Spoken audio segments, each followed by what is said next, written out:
This is what true wilderness survival looks like.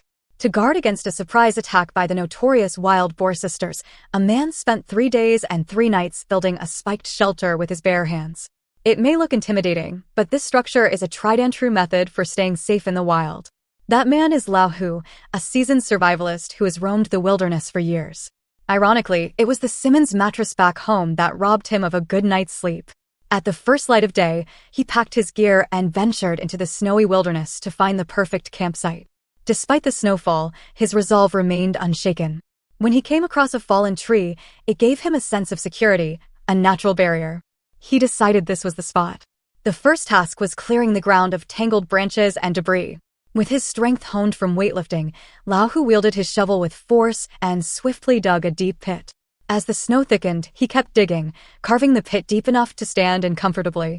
He even built a staircase for easy access, because a shelter that's hard to enter is no shelter at all. The moist, compact soil held firm, allowing him to shape sharp-edged, stable steps. Once the pit was ready, Lao Hu divided the interior into 2 sections. He dug down on one side to form a natural sleeping platform, using the height difference to his advantage. A fireplace was carved into the wall to fend off the nighttime cold. Practical as ever, Lao Hu knew ventilation was crucial. Carbon monoxide was not to be taken lightly. He created a flue above the fireplace, securing the opening with branches and hemp rope to form a raised chimney. A coating of clay sealed the structure, keeping rain and debris out while ensuring proper airflow. He lit the fireplace to test the ventilation, satisfied only when the smoke curled away freely into the sky. Next came the roof. Using the collapsed tree trunk as a natural support beam, Lao Hu framed the roof with logs, securing the joints with wooden pegs. Logs of uniform length were laid in neat rows across the frame.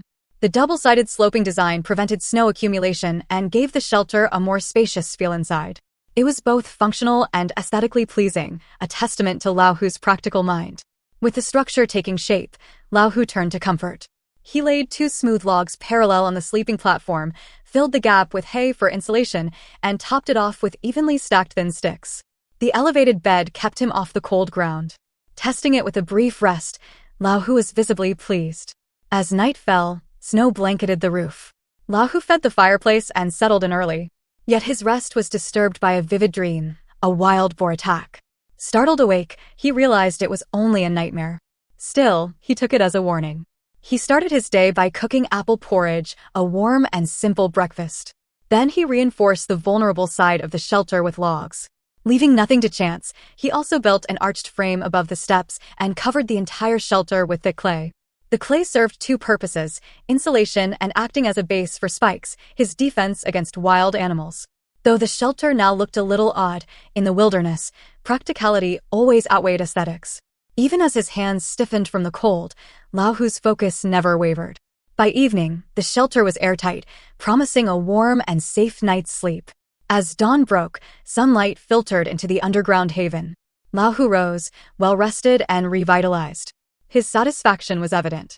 Just when he thought the day would be routine, a wooden stake rolled into his workspace. Seizing the opportunity, he drilled holes into it and attached wooden sticks, fashioning a makeshift table. But Lao Hu had a twist in mind.